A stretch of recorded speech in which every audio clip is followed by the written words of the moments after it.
Hello students, last time की video में आप लोगों ने पढ़ा था about the Raoult's law. Vapour pressure क्या होता है, वेपर प्रेशर लोअरिंग क्या होता है, relative lowering of vapour pressure क्या होता है एंड उसके ऊपर के न्यूमेरिकल्स, जिससे आप लोग मॉलिक्यूलर वेट ऑफ सोल्यूट निकाल सकते हो या फिर प्रेशर ऑफ सॉल्यूशन निकाल सकते हैं, या इस टाइप की कुछ पढ़ा था। एंड ये सारी चीज़ें एक हेडिंग के अंदर आती है, जिसे हम लोगों ने कोलिगेटिव प्रॉपर्टी का नाम दे के रखा था। पहली कोलिगेटिव प्रॉपर्टी आप लोगों ने पढ़ी थी, that is lowering of vapour pressure. आज की वीडियो में हम लोग पढ़ेंगे एक और कोलिगेटिव प्रॉपर्टी के बारे में, that is elevation in the boiling point. लेकिन वो पढ़ने से पहले हम लोगों को क्या ये चीज़ पता है कि what is the meaning of boiling point. तो आपके दिमाग में बॉइलिंग पॉइंट की डिफिनेशन क्या है? Sir, boiling point is the temperature at which the liquid boils. मतलब हम लोग कह सकते हैं कि पानी का बॉइलिंग पॉइंट 100 डिग्री सेल्सियस होता है। हाँ, लेकिन मैं आपको एक चीज़ बताऊं, पानी 50 डिग्री सेल्सियस पे भी बॉईल हो सकता है। क्या बात कर रहे हैं सर, बचपन से सुनते आ रहे कि पानी का बॉइलिंग पॉइंट 100 डिग्री सेल्सियस होता है। बिल्कुल होता है, लेकिन कंडीशन है।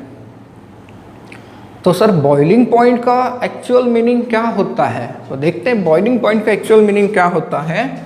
The temperature at which vapor pressure of liquid becomes equal to the atmospheric pressure.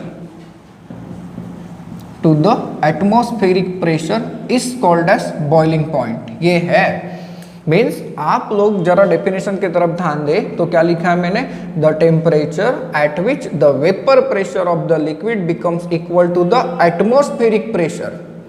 उस टेम्परेचर को हम लोग बॉइलिंग पॉइंट कहते हैं। मीन्स टेम्परेचर और प्रेशर में रिलेशन है। हाँ, तो सर हम लोगों ने जो सुना है कि पानी का बॉइलिंग पॉइंट 100 डिग्री सेल्सियस है, क्या ये रॉन्ग है? नहीं, पानी का बॉइलिंग पॉइंट 100 डिग्री सेल्सियस है, लेकिन तब जब प्रेशर 1 एटीएम का होता है। नॉर्मली हमारे एटमॉस्फेयर में प्रेशर कितना है? 1 एटीएम का। तो 1 एटीएम पे हम लोग बॉइलिंग पॉइंट अगर देखें पानी का, तो वो क्या हो जाता है? 100 डिग्री सेल्सियस हो जाता है।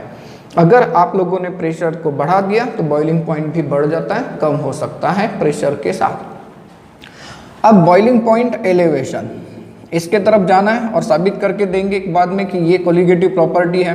तो अभी बॉइलिंग पॉइंट एलिवेशन का मीनिंग क्या होता है, पहले इसे हम लोग समझते हैं। The difference between the boiling point of a solution and that of a solvent, that of a solvent at any given constant pressure, any given constant pressure, it is called as boiling point elevation. क्या लिखा मैंने, देखो तो, the difference between the boiling point of a solution and that of a solvent at any given constant pressure is called as boiling point elevation.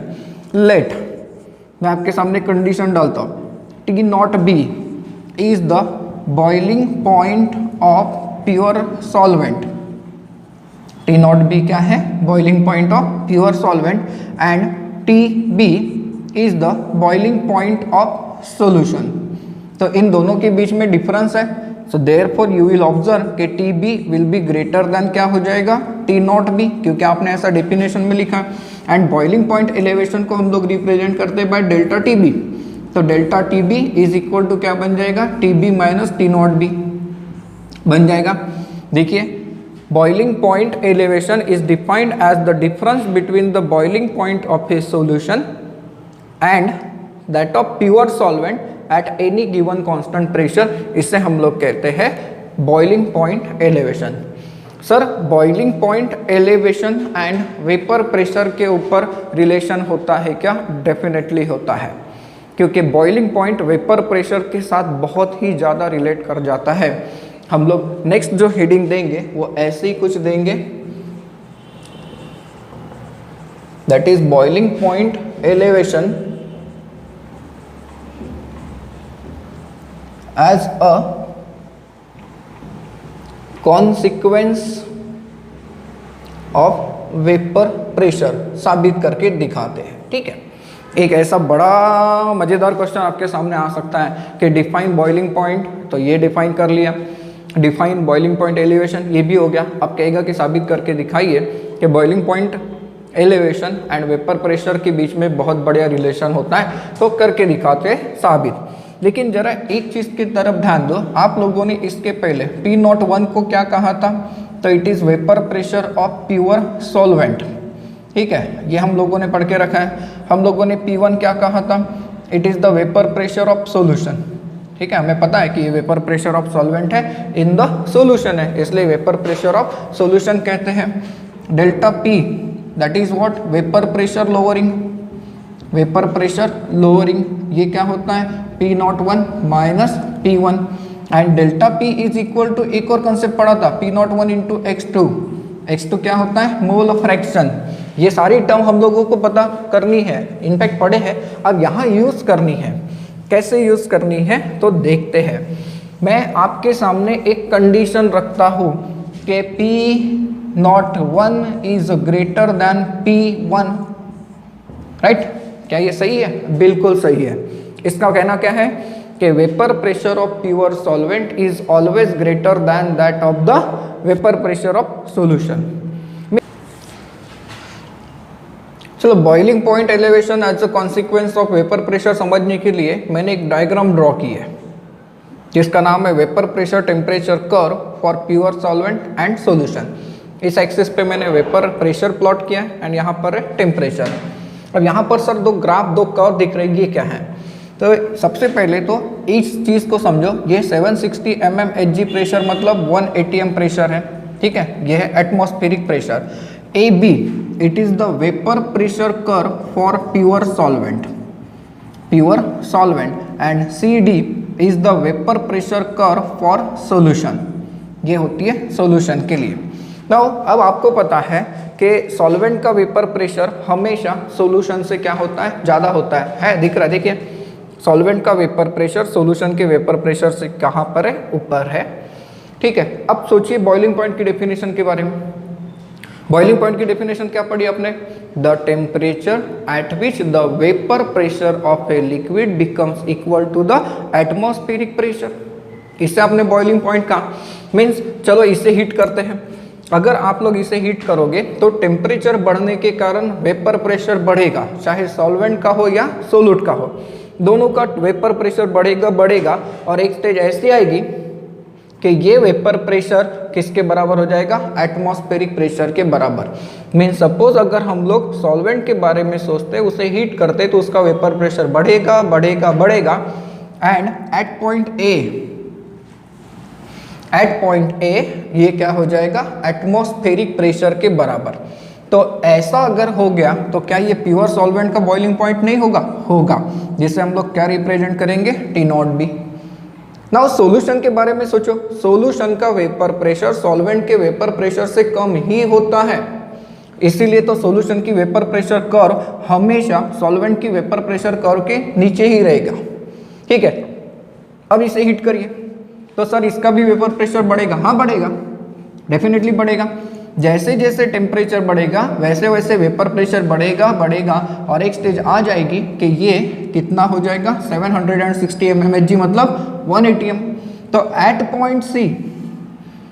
Point सी जो temperature रहेगा वो temperature क्या बन जाएगा, बॉइलिंग पॉइंट ऑफ सॉल्यूशन, जिसे हम लोग represent क्या करने वाले, TB। देखिए आपको दिख रहा है TB is greater than T0B। So therefore ये जो डिफरेंस है, ये डिफरेंस क्या हो गया, delta TB, that is elevation in the boiling point.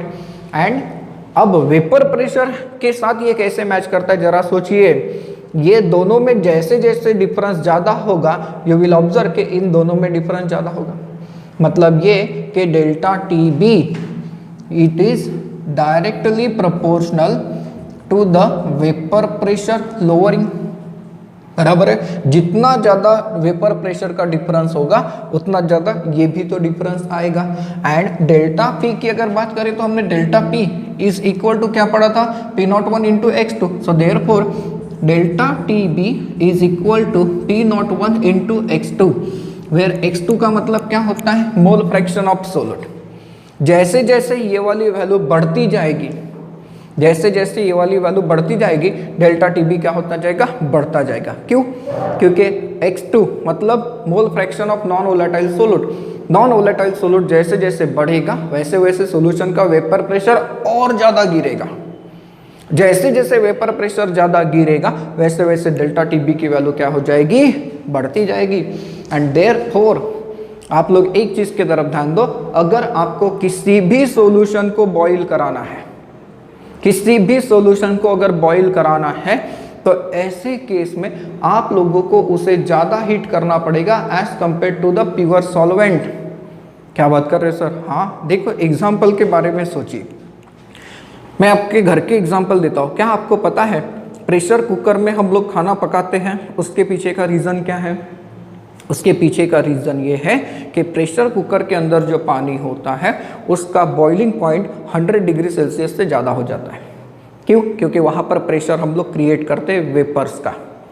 दूसरा एग्जाम्पल, अगर आप लोग कभी घर में एग्स को बॉईल करना चाहते हो तो सिंपल वाटर में बॉईल करके देखिए या फिर सॉल्टेड वाटर में बॉईल करके देखिए। मतलब क्या? पानी लीजिए, उसमें सॉल्ट ऐड कर दीजिए, सॉल्ट का क्या बन गया, सॉल्यूशन। हाँ सर, सॉल्यूशन बन गया। अब उसे हीट कर रहे तो उसका वेपर प्रेशर बढ़ेगा, हाँ, लेकिन वो जल्दी 1 atm प्रेशर पे आएगा क्या? नहीं आएगा। तो ऐसे केस में पानी का बॉइलिंग पॉइंट क्या होगा, बढ़ेगा। एंड उस बढ़े हुए बॉइलिंग पॉइंट के कारण क्या होगा, आप लोगों को एग्स जल्दी बॉईल करने में हेल्प मिलेगी। ये बॉइलिंग पॉइंट का बहुत ही अच्छा एग्जाम्पल है हमारे घर में। चलते हैं boiling point, elevation and concentration of solution के बीच में क्या रिलेशन है उससे फाइंड आउट करने के लिए experimentally it is observe that कि जो बॉइलिंग पॉइंट एलिवेशन होता है that is delta T B, it is directly proportional to the molality of solution. Sir molality क्या है बताता हूँ, थोड़ी देर के बाद बताता हूँ। तो delta T B is directly proportional to molality, और इस इक्वेशन को हम लोग कह सकते हैं कि delta T B is equal to K B into M. मैंने कांस्टेंट को इंट्रोड्यूस कर दिया, कौन सा, तो K B, where K B एक प्रोपोर्शनलिटी कांस्टेंट है जिसे हम लोग कहते हैं molal elevation constant, molal elevation constant, और इसे एक और नाम दिया जाता है, it is called as ebullioscopic constant, ebullioscopic constant,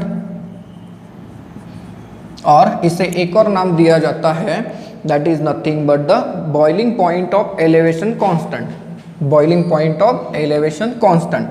now अब यहाँ पर एक चीज़ के बारे में सोचिए, अगर मैंने कह दिया कि if m is equal to 1, मतलब मोलालिटी कितनी हो गई, 1 हो गई, तो ऐसे केस में यू विल ऑब्जर्व कि delta T B is equal to क्या हो जाएगा, के बी। मीन्स के बी को हम लोग कैसे डिफाइन कर सकते हैं, के बी क्या हो गया, तो K B is nothing but the elevation in the boiling point, बराबर है ना। K B is defined as the elevation in the boiling point produced by a 1 molal solution. K B is nothing but the elevation in the boiling point produced by 1 molar solution। हो गया, यह है Kb की definition. Now अगर हम लोग unit की तरफ ध्यान दें, यूनिट ऑफ Kb, जरा सोचो आपके पास रिलेशन क्या आया, delta Tb is equal to Kb into M. So therefore Kb is equal to क्या हो गया, डेल्टा Tb अपॉन एम।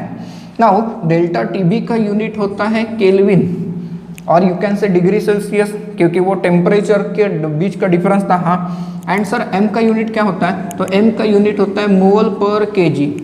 तो ये क्या बन गया, केल्विन किलोग्राम पर मोल, मोल इनवर्स मोल हो गया, एंड मोल क्या हो गया, मोल इनवर्स, और you can say that degree Celsius kilogram पर मोल, दोनों का यूनिट आप लोग यूज कर सकते हैं। अब सवाल ये बचा कि सर मोलालिटी का मीनिंग क्या होता है ना, तो मोलालिटी ये कॉन्सेंट्रेशन रिप्रेजेंट करने का एक बेहद बढ़िया तरीका है, बिकॉज मोलालिटी ये टेम्परेचर डिपेंडेंट नहीं होती। ऐसा भी क्वेश्चन आपको पूछा जा सकता है कि जब आप लोग मोलर मास डिटर्मिनेशन का एक्सपेरिमेंट करते हो elevation in the boiling point के द्वारा या फिर डिप्रेशन इन फ्रीजिंग पॉइंट के द्वारा, तो आप मोलैरिटी का इस्तेमाल क्यों नहीं करते? तो मोलैरिटी हम लोग यूज़ नहीं करते क्योंकि वो टेम्परेचर के साथ चेंज होता है, लेकिन मोलैलिटी ये टेम्परेचर इंडिपेंडेंट है, इसलिए हम लोग इसका इस्तेमाल करते हैं। ये उसका आंसर है। तो सर मोलैलिटी है क्या? मोलैलिटी का मतलब होता है number of moles of solute present और dissolve in 1 kilogram of solvent. देखिए मास लिया है आप लोगों ने, मास टेम्परेचर के साथ चेंज होगा क्या? नहीं होगा। Number of moles of solute present पर kilogram of solvent means molality, that is nothing but the small m। हम लोग ऐसे रिप्रेजेंट कर सकते हैं। देखिए moles of solute divided by mass of solvent, mass of solvent in kg, ये हमें आगे हेल्प करेगा। कब करेगा? तो हम लोग हेडिंग देते हैं that is molar mass of solute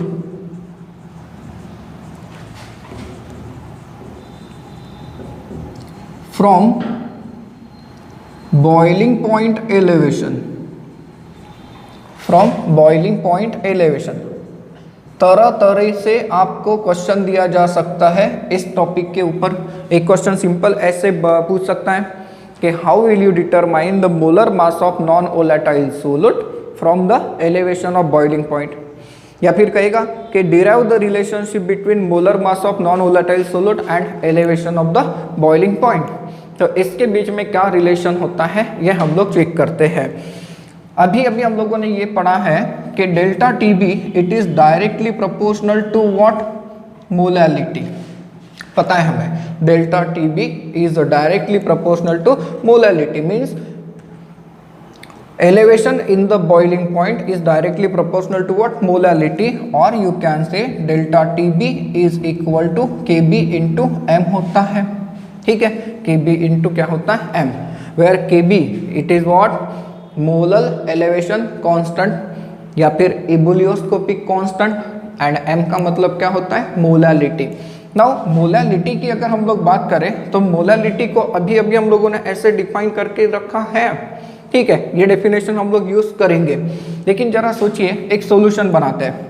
late W2 gram of solute having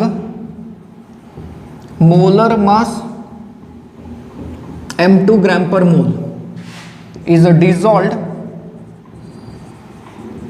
dissolved in W1 gram of solvent, W1 gram of solvent.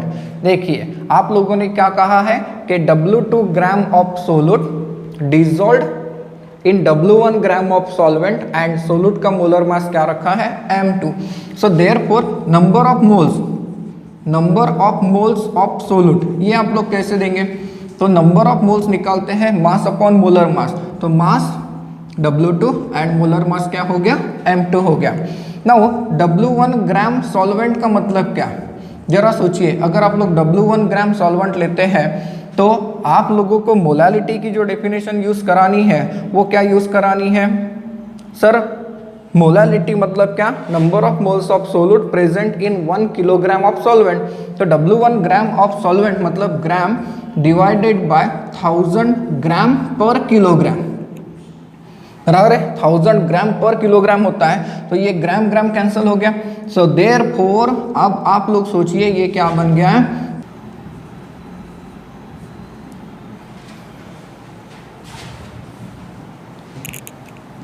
Now molality का मीनिंग क्या होता है? तो molality that is small m is equal to what? तो moles of solute divided by mass of solvent in kg होता है। ठीक है, तो मोल्स ऑफ सोल्यूट, मोल्स क्या होता है? Mass upon molar mass. तो आपके पास मोल्स ऑफ सोल्यूट क्या है? Mass upon molar mass, that is W2 upon M2 divided by mass of solvent in kg। तो ये क्या हो गया? W1 डिवाइडेड बाय 1000 हो गया W1 divided by 1000। So therefore ये देखिए ये क्या हो जाएगा मोल, एंड ये क्या है यहाँ पर है kg।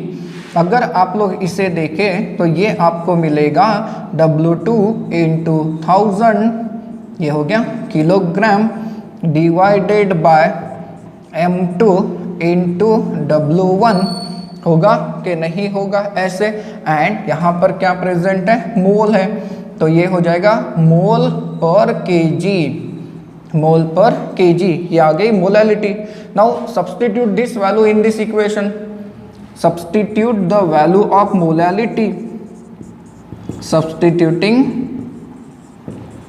The value of m in equation 1। Sir equation 1 कहाँ है, ये लो, इसे हम लोग इक्वेशन 1 मान लेते हैं। So therefore delta T B is equal to क्या हो गया, K B into W2 into 1000 divided by M2 into W1, आ गया ये इक्वेशन, राइट, ये इक्वेशन आ गया।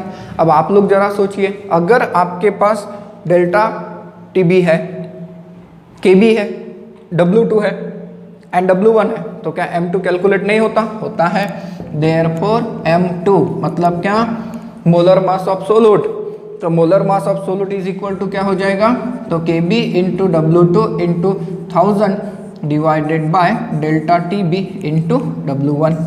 इस तरीके से आप लोगों को न्यूमेरिकल्स पूछे जा सकते हैं इस टॉपिक के ऊपर।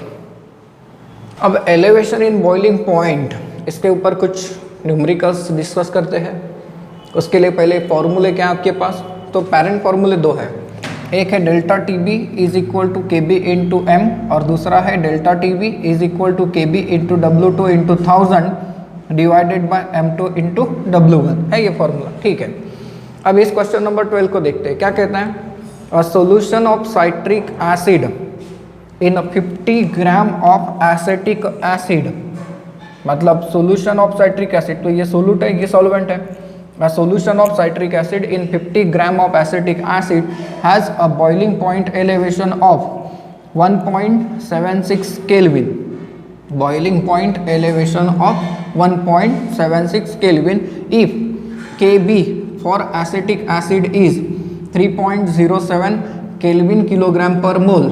What is the molality of solution? अब यहाँ पर आपके पास बहुत सारी वैल्यू गिवन है। अब जरा सोचिए आप लोगों के पास क्या क्या गिवन है, तो Kb दिख रहा है, दैट इज 3.07 केल्विन किलोग्राम पर मोल है। फिर उससे आगे थोड़ा सा देखें तो बॉइलिंग पॉइंट एलिवेशन मतलब डेल्टा Tb होता है, ये कितना है 1.76 केल्विन है। फिर आपको कहता है a solution of citric acid dissolve in 50 gram of acetic acid, acetic acid का मास भी है। फाइनली आपको क्या कैलकुलेट करके देना है, मोलैलिटी। अगर आपने गिवन को बराबर फाइंड आउट कर लिया तो आप लोगों को पता चल जाता है कि आपको कौन सा फॉर्मूला यूज करना है। देखिए इन तीनों के बीच में डायरेक्ट रिलेशन है हमारे पास, we know that delta Tb is equal to Kb into M होता है। So therefore m is equal to क्या, तो डेल्टा Tb डिवाइडेड बाय क्या हो जाएगा, Kb। वैल्यूज पुट करिए तो डेल्टा Tb कितना है 1.76 केल्विन है, Kb कितना है तो 3.07 केल्विन किलोग्राम पर मोल है। ये केल्विन बटा केल्विन कैंसिल हो गया, इसका आंसर अगर देखें तो ये आता है 0.57293 के आसपास, ठीक है। 293 नहीं 29 मतलब 3 ले सकते हैं, ऐसा कहना था। तो यहाँ पर यूनिट देखिए क्या हो जाएगा, मोलैलिटी का यूनिट क्या होता है, मोल पर केजी, मोल इनवर्स का मोल हो गया, किलोग्राम का इनवर्स हो गया, हो जाएगा कुछ ऐसे। अब क्वेश्चन 13 का कहना देखो, the normal boiling point of ethyl acetate is 77.06 degree Celsius. A solution of 50 gram of non volatile सोलूट in 150 gram of ethyl acetate boils at 84.27 degree Celsius. Evaluate molar mass of solute if Kb for ethyl acetate is a 2.77 degree Celsius. अगर हम लोग इस numerical के given को देखें तो क्या क्या गिवन है, normal boiling point of ethyl acetate, ये यहाँ पर सॉल्वेंट है, सॉल्वेंट का बॉइलिंग पॉइंट T0B होता है, that is 77.06 degree Celsius. A solution of 50 gram of non volatile solute, non volatile solute का मास कितना है 50 ग्राम है, ठीक है। फिर उसके बाद जरा सोचिए आगे क्या कहता है, इट बॉइल्स एट, मतलब boiling point of solution that is TB कितना है, तो 84.27 डिग्री सेल्सियस है, ठीक है।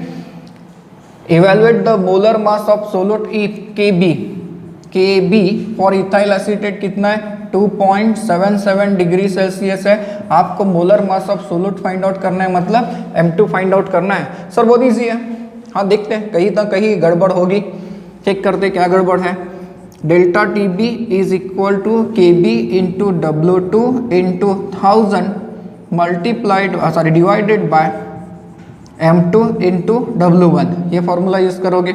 So therefore M2 is equal to KB into W2 into 1000 divided by divided by delta TB आ जाएगा इंटू W1, ठीक है सर। वैल्यूज पुट करके आंसर निकाल लेते हैं। तो आपके पास KB है, हाँ दिख रहा है, कितना है 2.77 डिग्री सेल्सियस, यूनिट के साथ रखिए, फाइनल आंसर का यूनिट भी मिल जाता है। देन इनटू W2 क्या है 50 ग्राम है, मल्टीप्लाइड बाय 1000 क्या है, तो इट इज अ ग्राम पर किलोग्राम है, डिवाइडेड बाय डेल्टा TB है क्या आपके पास, नहीं है, डेल्टा TB निकालना पड़ेगा। तो delta TB is equal to क्या होता है TB माइनस T0B, तो TB कितना है आपके पास 84.27 डिग्री सेल्सियस माइनस ये कितना है 77.06, देखिए ये कितना आ रहा है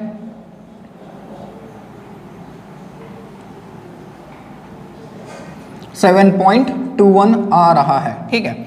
तो ये हो गया 7.21 डिग्री सेल्सियस इंटू W1 क्या है, W1 क्या है a solution of 50 gram of non volatile solute इन 150 ग्राम, मतलब W1 है आपके पास 150 ग्राम, दैट इज 150 ग्राम। अब आप लोगों के पास ये टर्म्स आ गए, आप लोग M2 कैलकुलेट कर रहे हैं, तो यूनिट को अगर आप लोग देखें तो यूनिट क्या है, KB कहीं ना कहीं छूटा है, KB की वैल्यू देखिए ये है, KB का यूनिट मैंने बराबर नहीं लिखा है, डिग्री सेल्सियस किलोग्राम पर मोल है, तो यहाँ पर डिग्री सेल्सियस किलोग्राम पर मोल करिए मल्टीप्लाइड बाय 50 ग्राम। अब देखिए सिमिलर यूनिट्स को पहले कैंसिल कर दीजिए, ये है किलोग्राम, ये डिनोमिनेटर में किलोग्राम, ये ग्राम कैंसिल हो गया, ये डिग्री सेल्सियस के साथ डिग्री सेल्सियस कैंसिल हो गया, ये ग्राम बचा और ये मोल बचा। जो भी आंसर आने वाला है उसका यूनिट क्या हो जाएगा ग्राम पर मोल।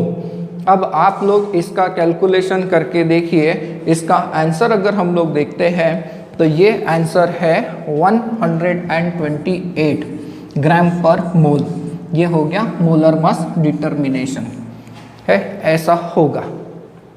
अब इसे चेक करिए तो 14 वाला क्या कहता है 3.795 gram of sulphur is dissolve in 100 gram of carbon disulphide, मतलब सॉल्वेंट कौन है कार्बन डाइसल्फाइड, सोल्यूट कौन है सल्फर।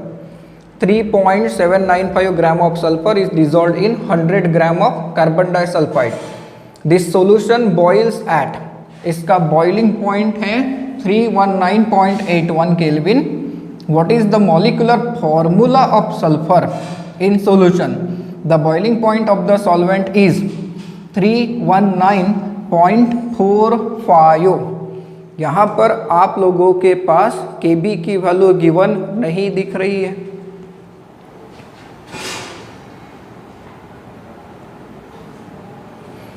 ये न्यूमेरिकल अभी तक कंप्लीट नहीं हुआ है, इसलिए तो यहाँ पर होना चाहिए given KB for carbon disulphide, KB for carbon disulphide given होना चाहिए, and atomic mass of sulphur given होना चाहिए, एटॉमिक मास ऑफ सल्फर ये तो हो जाता है 32, लेकिन Kb की वैल्यू को अगर हम लोग देखते हैं फॉर कार्बन डाइसल्फाइड, तो Kb की जो वैल्यू होती है कार्बन डाइसल्फाइड के लिए ये होती है 2.242,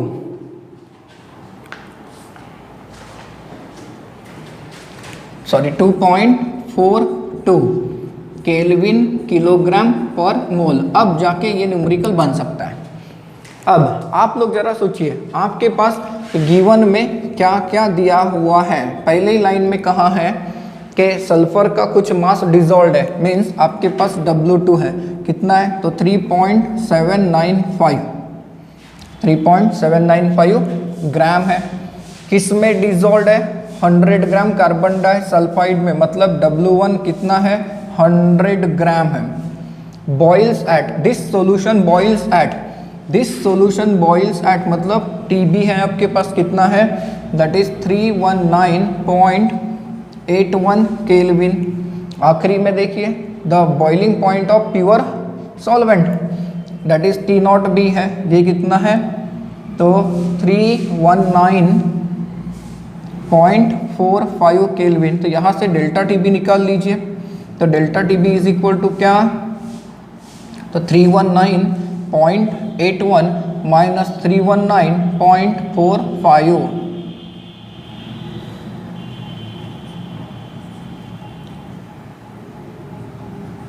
तो 0.36 ही आ रहा है। चेक करेंगे आप लोग, ठीक है। और कुछ गिवन है क्या, नहीं। आप लोगों को मॉलिक्यूलर फॉर्मूला निकालने के लिए कहा है। सर ऐसा तो कोई न्यूमेरिकल पढ़ा ही नहीं, हाँ, लेकिन क्या आपके पास M2 है, नहीं, तो पहले क्या निकाल के देना पड़ेगा, M2 तक पहुंचना पड़ेगा। अब आपके पास फॉर्मूला क्या होता है, पेरेंट फॉर्मूला, तो delta TB is equal to KB into W2 into 1000 divided by M2 into W1। So therefore M2 is equal to KB into W2 into 1000 divided by delta TB into W1। Values put करके देखिए, तो अगर आप लोग इन सब की values को put करते हैं तो M2 का यूनिट आप लोगों ने पहले न्यूमेरिकल में पढ़ लिया, क्या था, मोलर मास, ग्राम पर मोल आता है, ठीक है। तो अब KB है आपके पास गिवन है, KB कितना है, दैट इज 2.42 केल्विन किलोग्राम पर मोल। देन W2 कितना है 3.795 ग्राम है, इंटू 1000 क्या होते हैं, ग्राम पर किलोग्राम होते हैं, डिवाइडेड बाय डेल्टा TB कितना आ गया 0.36 केल्विन आ गया, इंटू W1 कितना है तो 100 ग्राम है। सिमिलर यूनिट्स को कैंसिल करके देखिए, आपके पास बचना चाहिए ग्राम पर मोल, क्योंकि आप कैलकुलेट क्या कर रहे हैं, M2 मोलर मास कैलकुलेट कर रहे हैं। देखिए तो kelvin by kelvin, kilogram by kilogram, gram by gram, ये है। अब क्या बचा, ग्राम पर मोल, ठीक है। अब M2 कैलकुलेट करिए, इसका M2 अगर आप लोग चेक करते हैं तो ये आता है 255.1 के आसपास। मैंने आपको आंसर दिया, आपको चेक करना है, ज़रूरी नहीं कि मैंने दिया मतलब सही है। लेकिन सर न्यूमेरिकल तो मॉलिक्यूलर फॉर्मूले के ऊपर है। हाँ, मॉलिक्यूलर फॉर्मूला मतलब क्या होता है, भूल गए सर, 11th में कभी पढ़ाया था। मॉलिक्यूलर फॉर्मूला मतलब ऐसा फॉर्मूला जिससे आपको ये पता चलता है कि पर्टिकुलर मॉलिक्यूल में पर्टिकुलर एलिमेंट्स के कितने एटम प्रेजेंट हैं। तो अब आप लोगों को सल्फर के एक मॉलिक्यूल में सल्फर के कितने एटम्स होते हैं ये निकालना पड़ेगा, बराबर है। That is number of sulphur atoms in 1 मोल। तो ये क्या हो जाएगा, तो ये हो जाएगा molar mass of sulphur divided by atomic mass of sulphur, atomic mass of sulphur, that is molar mass कितना निकला है 255.1, ठीक है, डिवाइडेड बाय 32। इसका अगर आप आंसर देखें तो ये 7.97 के आसपास आएगा, जिससे आप लोग मान सकते हो 8। सो देयरफॉर सल्फर के एक मोल में सल्फर की कितने एटम्स है, 8। तो मॉलिक्यूलर फॉर्मूला बन गया, तो molecular formula of sulphur is equal to S8 होगा S8।